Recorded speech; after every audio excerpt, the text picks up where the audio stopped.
All right. Okay. Labib, you have to watch this. All right. Please. Okay.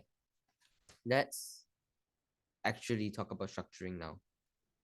Like, genuinely, we're going to start talking about it today. Valen, you sound like a shit in WhatsApp. Oh my God. Whatever. I'll just think about it later. Okay. We focus on this first. Structuring. Mm-hmm. So structure is very important to make a cohesive debate speech. If you don't have structure, your debate speech is just all over the place, and it's hard to prove why your speech is why it's hard to prove why what the things you're saying is true, why the things you're saying is exclusive, and why the things you're saying is significant or relevant, basically. All right, hold on. So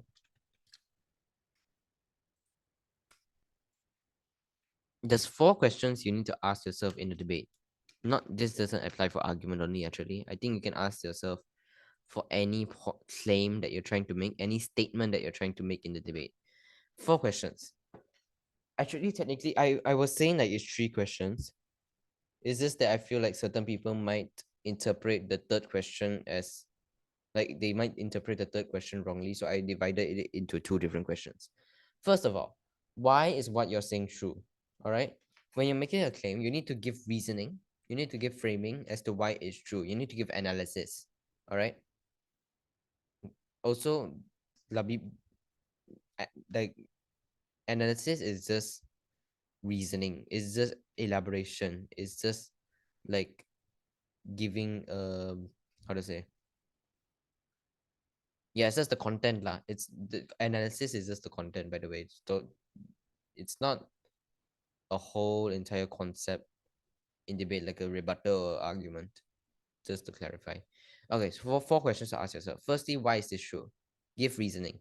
You can use structural reasoning like I explained earlier.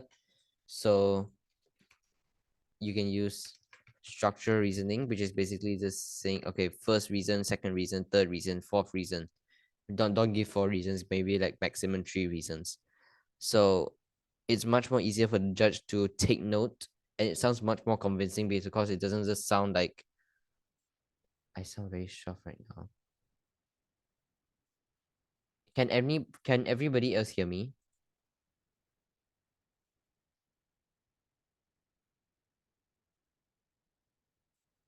Okay, I think it's just Yichun then. Yichun, you try to fix your that one now. Yeah.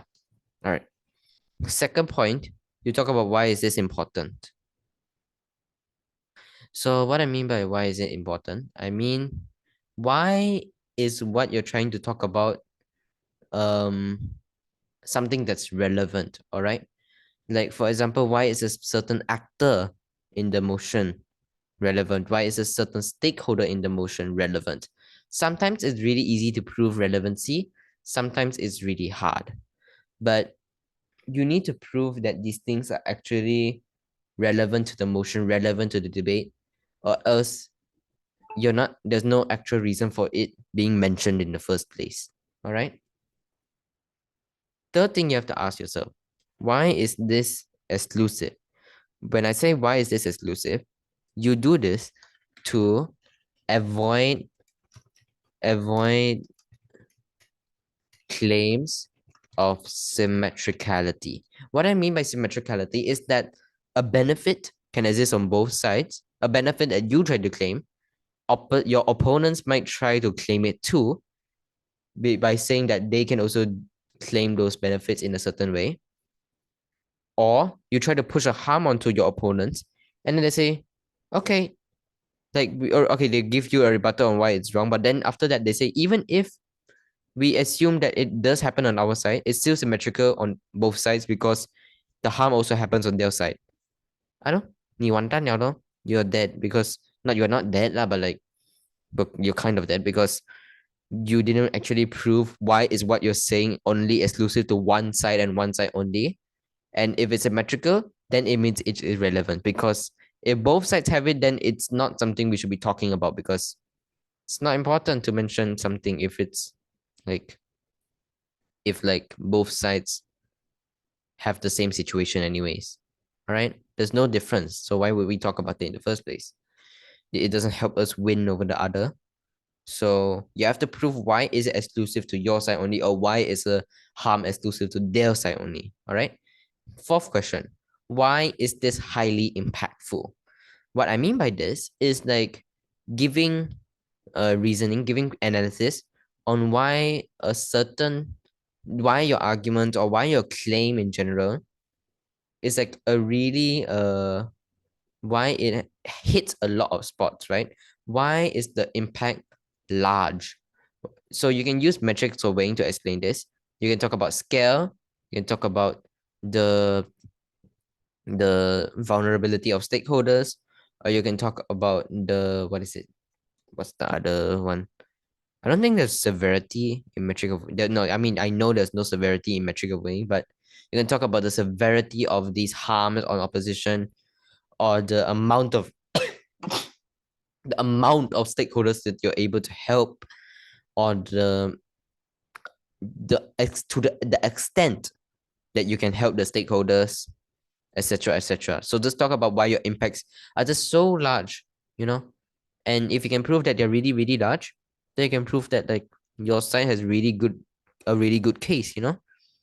Don't confuse it with proving why your stakeholders are deserving of the large impact though. You should be putting that under the second question. Why is this important? Because that's talking about why are the stakeholders relevant to the debate, right? Talking about why the stakeholder deserves like the solution that we're giving them because maybe they're a racial minority that is being constantly discriminated on the daily, for example, or maybe they are subject to patriarchal ideals, for example. And then the impact for them is that they get a lot of benefits or we mitigate all of the harms, you know?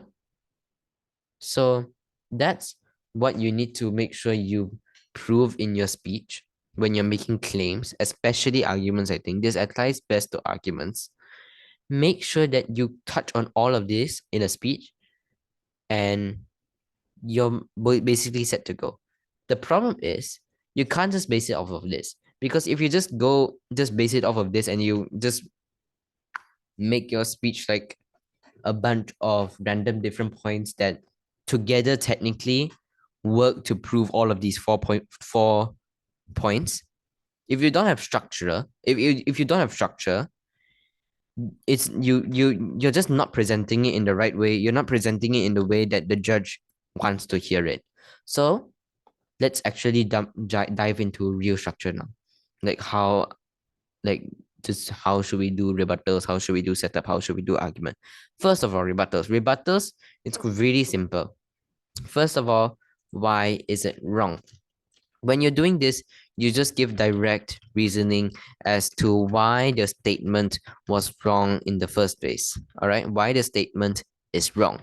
You give, and it needs to be direct. So what do I mean by direct? I mean that your reasoning cannot be like your reasoning cannot be something that proves that the opposite is true. So what do I mean by this? I mean that when you're rebutting something about like, oh, smoking, um, okay, wait, hold on.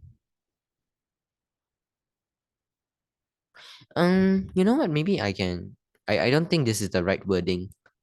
Yeah, no. Okay, hold on. What is it?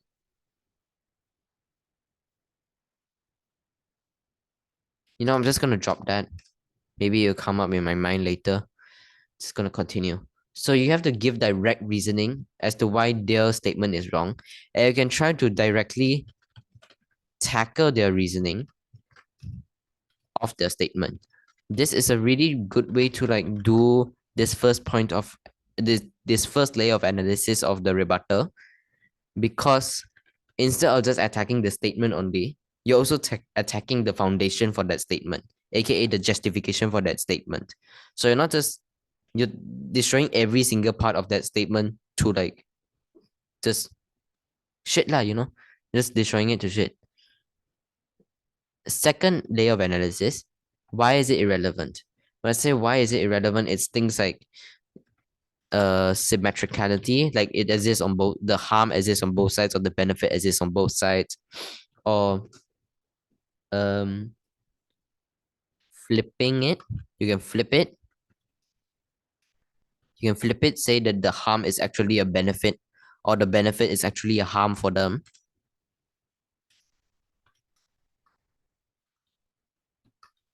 And then you can also what is it? Also say like what's the point? When I say what's the point, this is kind of vague, I know, but when I say what's the point, I mean like, okay, what's the point of helping the stakeholder, or what's the point of doing this or that? Basically, there's certain things that just they never prove why it's relevant, and you're going to prove why that specific thing is not relevant to the debate. Why what they're mentioned is like just not something that should be mentioned in the first place. So like helping a stakeholder that just doesn't need help, like a rich person, that's kind of an exaggerated point, but like just doing things that don't actually matter in the debate. And then finally, your last layer of analysis is why is it insignificant compared to our points? This is just weighing. And to do this, you do even ifs.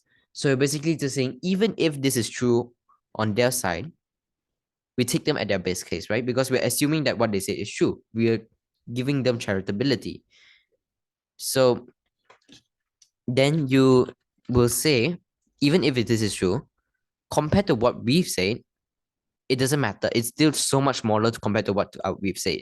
Basically, it's so much more insignificant compared to what we said. Insignificant being the synonym of smaller in this case. So give a bunch of even ifs here. So basically, rebuttal structure. Why is it wrong? Why is it irrelevant? Why is it insignificant compared to our points? All right. You need to give comparative analysis when you're giving your third layer of analysis. Now, the thing here is that a first speaker should only do the first layer of analysis. When they're trying to do rebuttals, first speaker should only be trying to do the first layer of analysis, or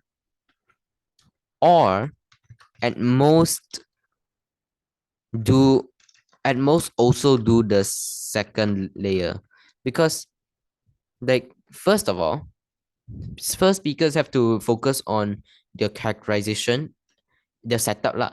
They have to focus on their setup and their arguments too. So they don't have much time for rebuttals in the first place. Two, realize that there's not much to compare to because you haven't actually given your points at the first place. So how are you going to compare it to your points? How are you going to weigh it against your points if you haven't even mentioned your points? So third layer of analysis does not work for first speakers. So first speakers only do one or two layers of analysis. All right. Second and third speakers should do all three layers of analysis unless it's a really small statement that it really doesn't matter. And it's just trying to take them down just because you think it might help a little bit. Those things you can just spend like one layer of analysis on it. Now, any questions before I move on to setup? No? Labib, Laika, Lian, Lisun, Maisha, Etran, Cheryl? No? Okay, so I want to see you guys do proper rebuttals next time, especially the second and third speakers. All right? Note this down. I want you guys to use this structure in your speeches because it seems like you guys really are really unclear on how to do structure. I don't think we have enough time to help let you experiment with structure for SSIDC because we only have like less than a month now, or less than 3 weeks actually. So yeah, one paper per rebut. No, no, no, no, no, no. It depends on how big your handwriting is, and it depends on the size of your paper, lah, of course. Just the size of the rebuttal depends on the size of the argument that you're rebutting. If you're rebutting a really big argument, then give a big rebuttal. If you're rebutting a really small rebuttal, if you're rebutting a really small argument, rebut, then give a small rebuttal. On the flip, I can't, example, I cannot give a lot of examples because of the fact that we are, how to say, we're not debating right now. So I don't have an argument to show you an example of how to rebut. Is and I mean I have showed you like how to do it before, actually, in the past. I'm just tired at this point. So uh just think of flip it as like a certain harm can be viewed from a different perspective. Think about perspective. You change your perspective, it becomes a benefit for people. You change your perspective, the benefit becomes a harm. So like this can be like long-term effects, whereas like like a benefit. Have you ever heard of the resource curse, the oil curse? It's where the like a developing country might find a resource and like find oil, and they're like, oh my god, yeah, we found oil. Oh, and they're like really happy about because yay, they got oil, they got like a bunch of resources to like boost their economy. But this benefit, if your opponents try to claim this benefit, you can flip it into a harm by saying that the resource curse is going to happen. The resource curse being that like in the long run, these like it means that these developing countries rely on like oil as their main like driving force for the entire economy. As a result, the other sectors of the economy never get developed. They get left behind in the developing state, like because these are developing countries, but all of their sectors are kind of underdeveloped. So the rest of the sectors get underdeveloped. The only thing that gets attention is the oil sector. Multinational companies can come in and monopolize the oil sector, which is really bad because the country is only has like one main foundation for their economy, which is the oil sector. And in the long term, um, if anything happens to this resource, the impact on the nation will be like extremely bad compared to it just being like, oh, there's a small oil shortage. Anyways, we will recover. No, because the entire economy is based on that oil. So that's an example of flipping it. Moving on into setup. Also, you cannot depend on me just for examples. You also need to apply this on your own and learn how to use this. Because I know that you guys want to see like okay examples on how to understand it, but sometimes it also seems like you guys are like you ask for examples, but then after that you just because you also have to try to use it in your speech to understand it in your own way because our brains work differently.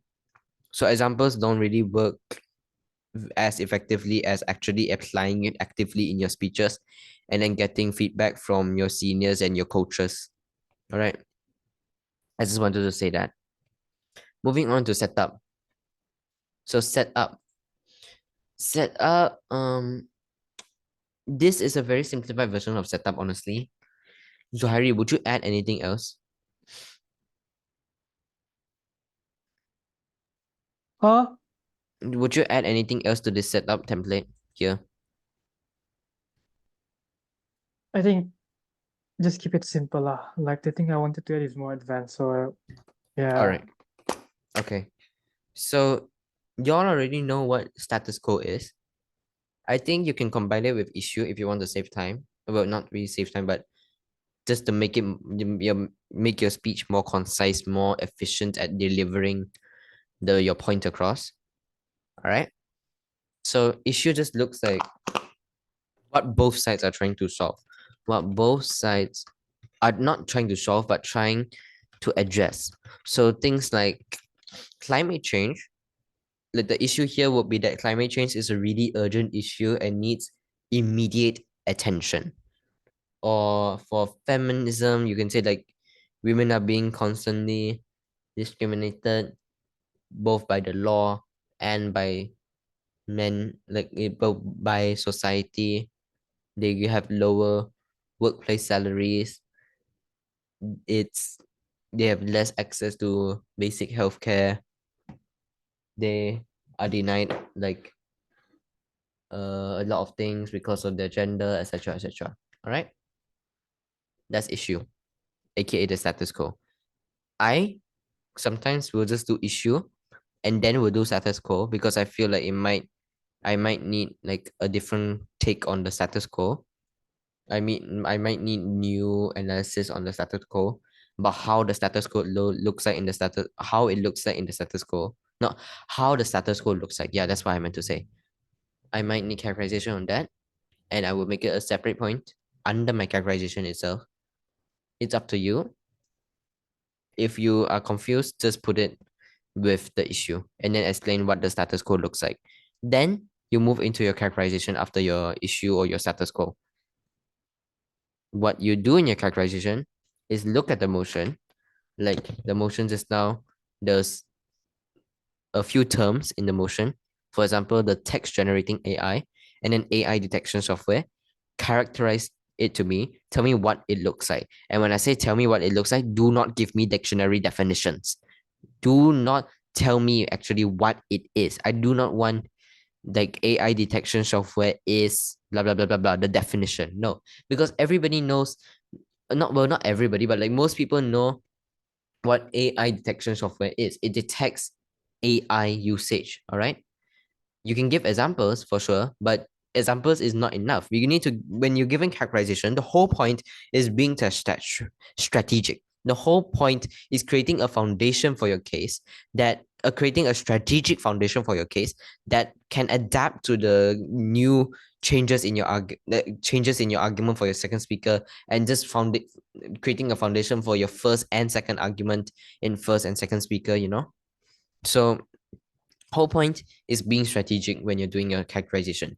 Know what you're supposed to say by practicing, and um say things that might be able to help support your arguments. Like I've mentioned before, when you're talking about environmental movements, you can mention that one, social movements need a lot of support to actually exist, to actually achieve their goal. And therefore, the implication here is that social movements need to prioritize support, need to prioritize getting awareness so that they can get a large platform, a large amount of support, a large amount of donations, etc., etc. And two is that, but okay, I'm just gonna pretend like there's no two. All right, that's an example of like bringing a new context into the debate, right? Bringing a new type of new point of framing into the debate that can be used for your arguments later, talking about how the social movements just need to prioritize awareness. And therefore you're talking about how like in your arguments you can talk about how like you're able to actually be the only exclusive side to achieve awareness, etc., etc. That's an example of how you do strategic observation, observation pula, how you do strategic characterization. All right, it's not the best example, but it's still an example one nonetheless. Moving on. So stakeholders and actors. What do I mean by this? You know what I mean. Stakeholders are people that are affected in debate. Like in a feminist movement, you can just be women. And stakeholders can also be people that you might think are like not the victims, because stakeholders doesn't necessarily mean that they are a victim. It can mean that they can be affected in the debate in general. It can be a rich person can be a stakeholder. It's just that a lot of the time they're not relevant stakeholders because they don't face any issues in the status quo. But for example, you can call the criminal justice system a stakeholder in the motion because they have to fulfill the principal obligations as a criminal justice system. They're not a victim of anything.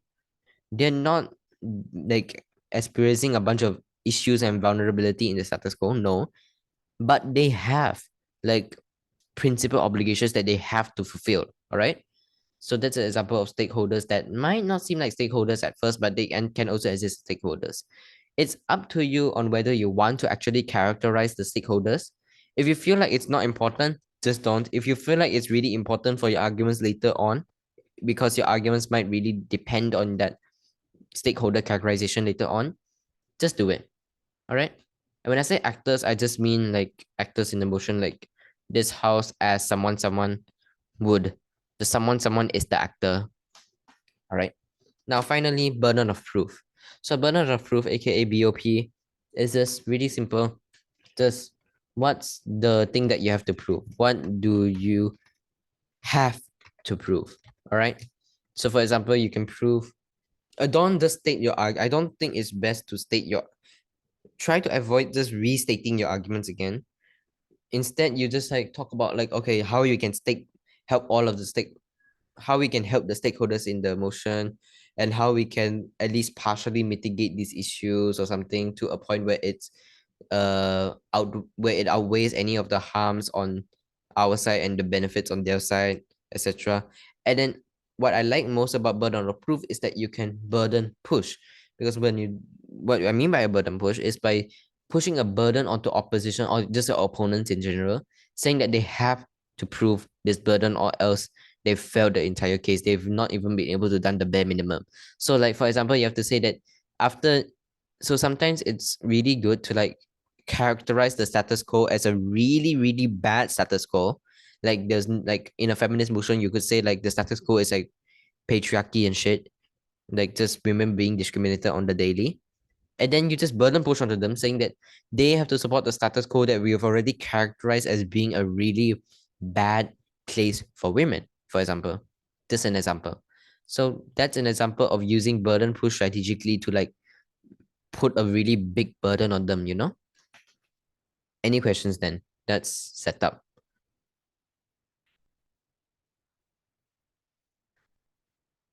No questions? Maisha?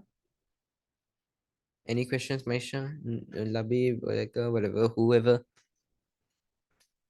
Hold on, I need to drink some water. So give me like a rest and you guys, I'll continue in like a minute. Think of any questions while I'm gone, by the way, because I mean, questions help you understand.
All right, any questions? Wait, just to clarify again, stakeholders are people who are at stake, need help in the debate, right? And actors are people involved or affected in the debate. I would say stakeholders are also people that are affected, whereas actors are people that are making decisions, but I might be wrong. I mean, eh, I know it's wrong to use them interchangeably. I know it's wrong to use them interchangeably, but a lot of the time I do. And a lot of the time I just use stakeholder. I just use the word stakeholder instead of saying actor. Unless it's an actor motion, and then I feel like I have to just say actor. Johari, by the way, I think I'll just ask Johari. Johari, Yeah. stakeholders versus actor. Would you say like stakeholders are just anybody who is affected in the debate, whether it's like a really big scale or a small scale, whether they're victims or not, and then actors are And just actors. Huh? it doesn't matter. Doesn't matter.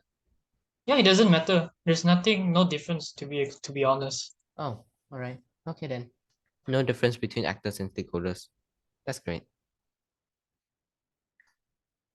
So your Maisha question answered already, right?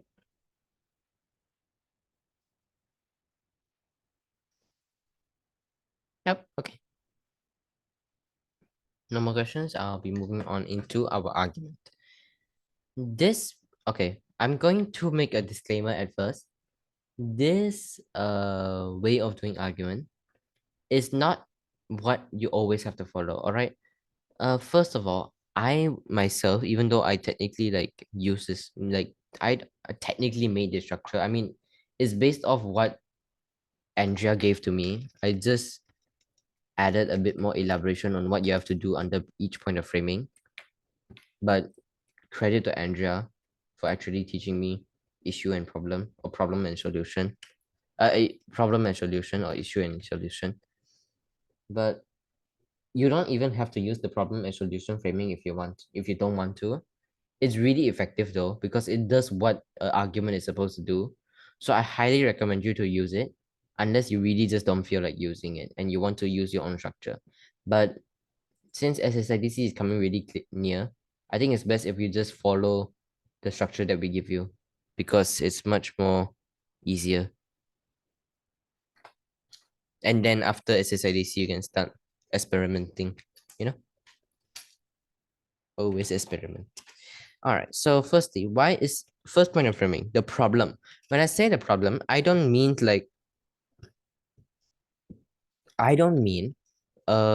something the problem that is happening on your opponent's side. No, that is not what I mean. Not the harms that are happening on your opponent's side. What the problem is just basically like a stakeholder facing a certain dilemma, I guess, a certain issue, a certain question as of right now. So, for example, we can look at the motion this house, like, okay, you take Cheryl's argument just now for like this house believes that educators should encourage students to use generative AI as opposed to uh what is it? As opposed to AI detection software, you know? So basically, um, the problem for her argument, which was about how creativity is inspired, I think would be like, okay, need, students, how does it? Okay, yeah, students need, uh, inspiration for creativity, because the premise for her argument behind like how we can increase creativity in students was we inspire them. So instead of saying like, oh, side opposition cannot get any inspiration for students, instead of immediately going into that, you talk about why, you take it slowly, you talk about why the students why the students um need inspiration for creativity in the first place. Give a few reasons, like, oh, students take inspiration from the things around them, and also humans have it in their inherent nature to like innovate in the first place based on things around them, using the things around them, etc., etc. You can give a bunch of reasons. You can even use structural reasoning for all of this. Actually, give like one reason, two reasons, three reason. Two reasons is like enough, I guess. One reason, just go in depth, like go like really elaborative, really in depth into those reasons if you want to get a really good case, but be concise too. Okay, then you move into why is this issue important? Because if you don't prove why this issue is important, actually relevant, I think relevant is the better word. Why is this issue not relevant in the first place? Then it's not relevant to the debate. If you don't prove it's not, yeah, okay. So what I mean by this is that, for example, if Cheryl didn't prove that students, like, if Cheryl didn't prove that students getting creativity is a relevant thing to the debate, then her argument wouldn't have been relevant either. So she had to prove like why exactly students like need to be creative, you know? You actually hold on. Let me look at this real quick.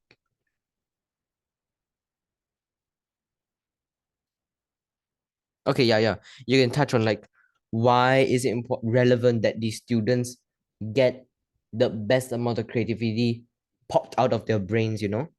So you talk about oh yeah, the new generation and they like it's the principal obligation of the education system to make sure that they're properly educated in a way that enhances their creative thinking skills. That's the second reason. I'm not going to give a third reason. I'm too lazy to think of one. So those are reasons on why it's relevant that students actually get like inspired for so that they're creative in the first place. So that's an example of first point of framing. Technically, if you want to, you can move the why is it relevant question to your impacts, but don't I think it's best if you don't, just in case. So just don't. Yeah. Moving on, unless you really know that you can, but I don't know, you guys are new. So I guess Cheryl and Ian can do it, I guess. Okay. So second point of framing then, solution. So under the solution is this why are we able to um like address the issue properly on our side? So Zohairi has already touched on this that day. He mentions the mechanism, all right? The mechanism that exists. So you have to like, what is it? You give a mechanization on how your side, yeah, you give a explanation on why your side has the effective mechanization, effective mechanism, aka solution to address this issue properly. So let's take the Cheryl argument example again. She says that um her first point of framing was about how students can inspiration and stuff. So her second point of framing solution is going to have to be about how we can how on their side they can actually spark the creativity of children using AI, text generative AI. Explain why this is true in your argument, in your like why is this true section then? And then give a few reasons, give structural reasoning. After that, move into why is this exclusive. Under your why is this exclusive, you have to prove you can be comparative. Be comparative. What I mean by that is that what you paint what happens on your opponent's side. So you're painting what is you're just basically like for example, let's take Cheryl's argument again. You're saying that on their side, the comparative is a bunch of tedious work where they have to rely on more outdated methods of trying to find inspiration for creativity, which means that they're less incentivized to do this in the first place, and therefore there's a lower amount of productivity, a lower amount of success of the education system. All right, which you can tie back to what we said earlier in the why is this relevant section of your first point of framing, where we mentioned that the education system has a principal obligation to make sure that students we enhance students creative thinking skills. We mentioned that in the why is this relevant part of our first point of framing just now. You can tie that back just now, say that yeah, they're not fulfilling their principal obligation because there's a lower level of success and they're actively like rejecting that our mechanism. All right. Just make sure that by the end of your framing, you also, by the end of your second point of framing, you prove why your side is able to address the issue properly and why their side does not address the issue. And if possible, clarify on why what you said about their side is exclusive to their side and what you said about your side is exclusive to your side. What I mean by that is just that like it can never exist on their side or it can never exist on your side. Like that. All right. Now moving on into impacts. So before that, any pure wise because this framing is kind of complicated, I guess. I don't know.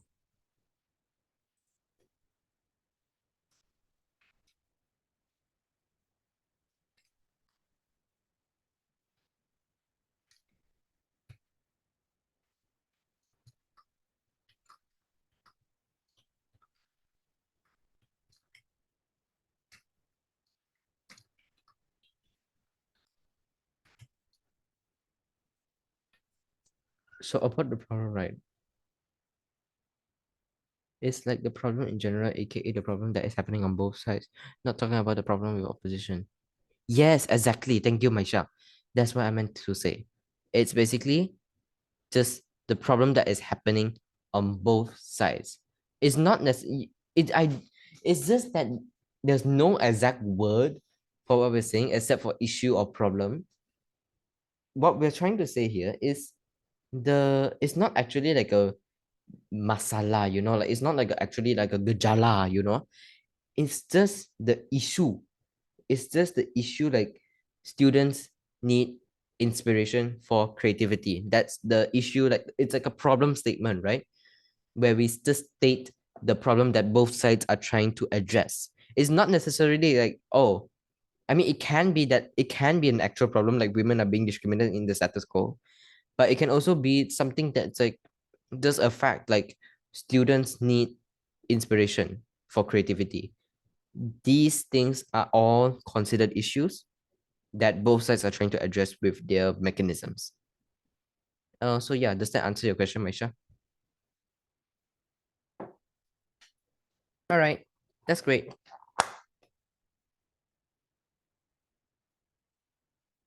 Um, by the way, the question that Maisha asked for the recording, by the way, so what she said, so about the problem, right? Is like the problem in general, aka like the problem that is happening on both sides, not like talking about the problem with opposition. Is that what you're saying for the problem framing part? That's what she asked. And yeah, she's correct. All right, moving on into impacts. Impacts is quite simple, but also quite important. And I need to start focusing more on impacts because my timing is not, I need to work on my timing, goddamn. So, impact is basically just the harms that exist on your opponent's side, the benefits that exist on your side. So, the harms and benefits, of course, I mean, impact lah. That's what impact is. But when you're doing your impacts, don't neglect the significance of proving the significance of this impact. Because when you're doing this impact, you cannot just say that the impact exists. You also need to prove why the impact is impactful. That's a jumble of words, I know. But what I mean by this is that why is the harm of such a big deal? Or why is the benefit such a big, big, big, big deal? All right. You need to prove that it helps. Like you can take this from many different ways.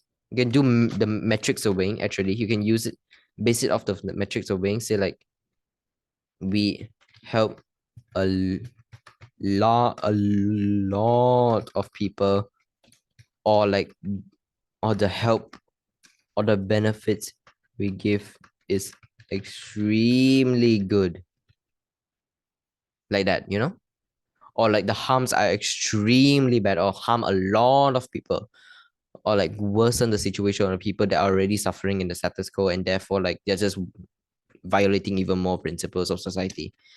That's an example of like the proving the impactfulness, aka the significance of your impacts. Now before we move into class which we're going to discuss together, any questions?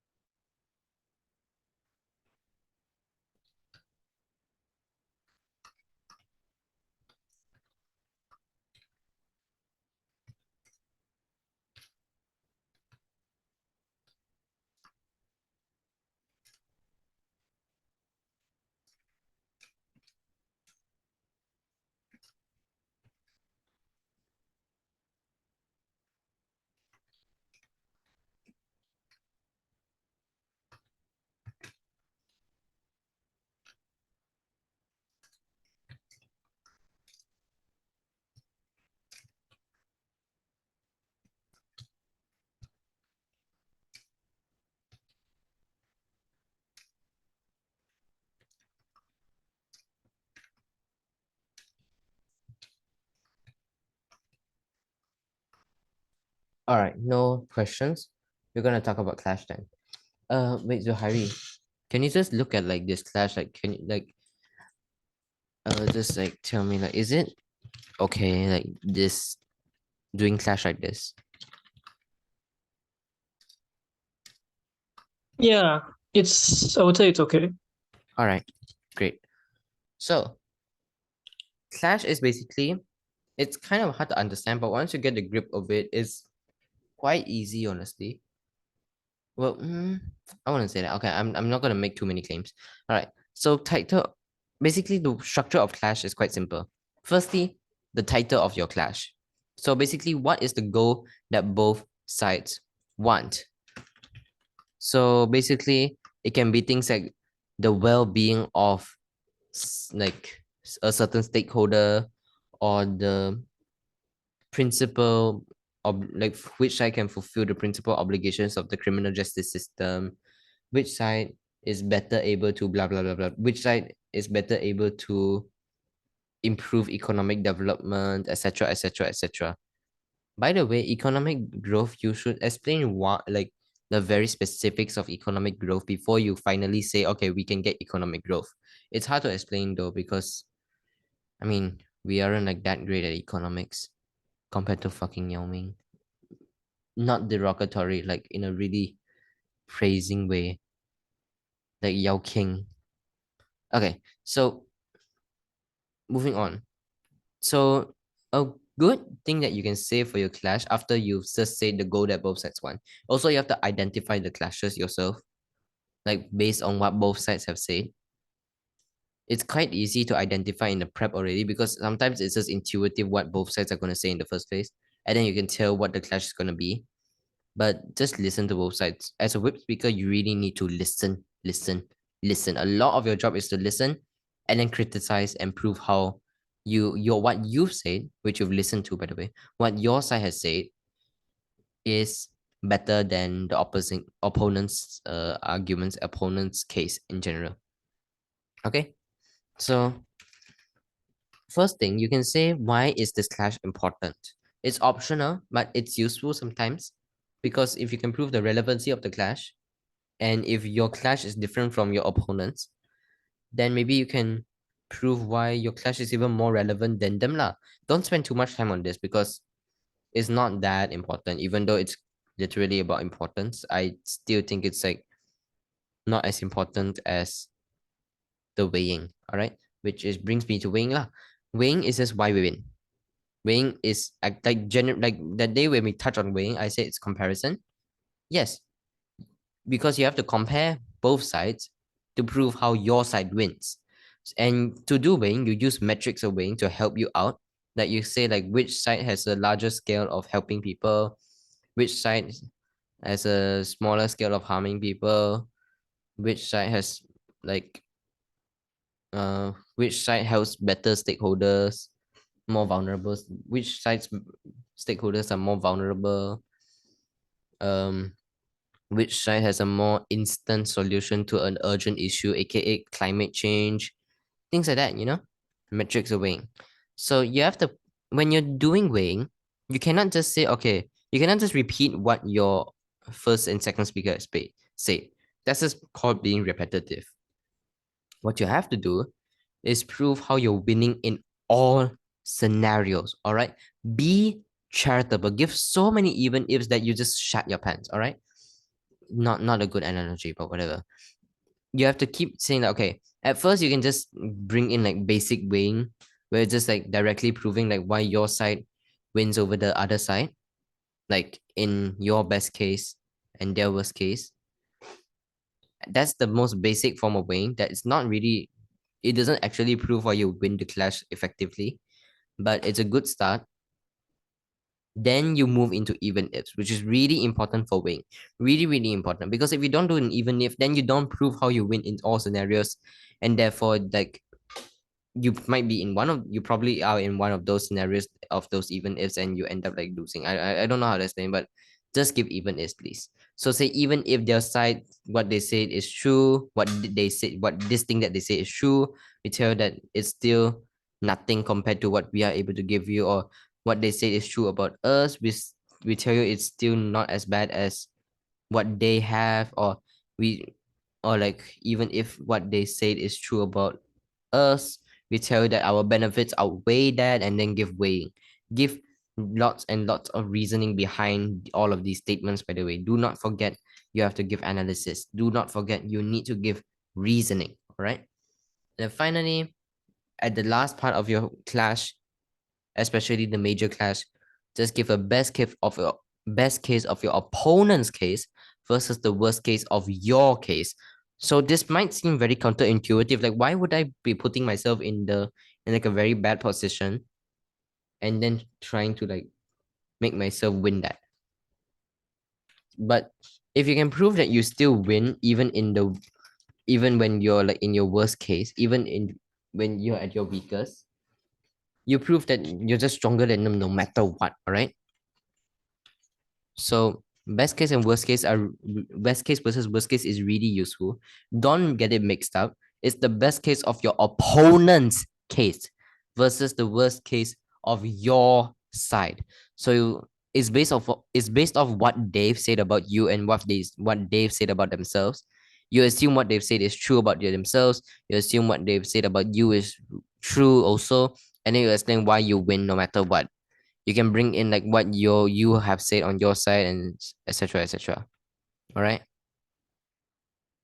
So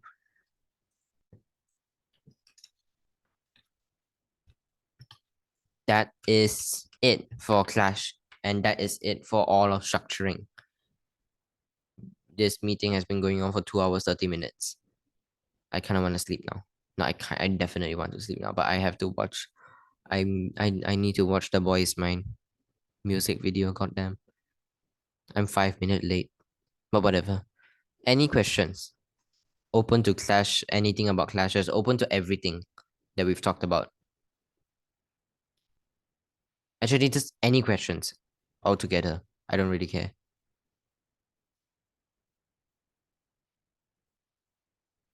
No questions? So you guys like know the structure, huh? You guys can use you guys will try to use it in your next speech, yeah? At least try lah. At least try to use it in your next speech.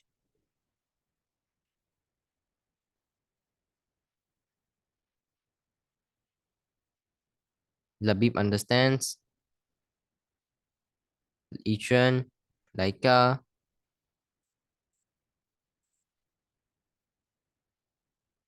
Alright, great. So it seems that everybody understands. And that's it for today. I'm going to stop the recording here. Bye bye.